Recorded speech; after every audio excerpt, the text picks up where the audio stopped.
Aldridge, located in the West Midlands borough of Walsall, is often described as having a village character with small-town comforts, which is part of its enduring appeal.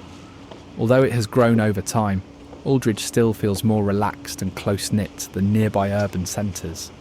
Historically, it developed from a rural village into a market town. That heritage is reflected in its layout, with a compact centre, familiar local shops, and neighbourhoods where many families have lived for generations. One of the reasons Aldridge is seen as a village with small-town vibes is its strong sense of community.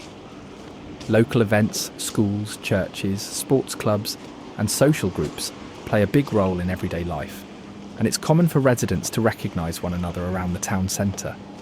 The high street and shopping area are busy enough to feel lively, yet not overwhelming, offering everyday essentials alongside cafes, pubs, and independent businesses.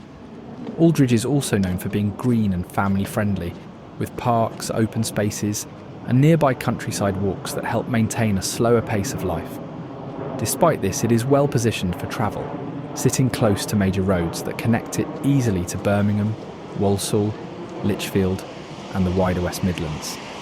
This balance of accessibility and calm is a key reason people see Aldridge as somewhere that feels like a village at heart, but with the practicality and services of a small town.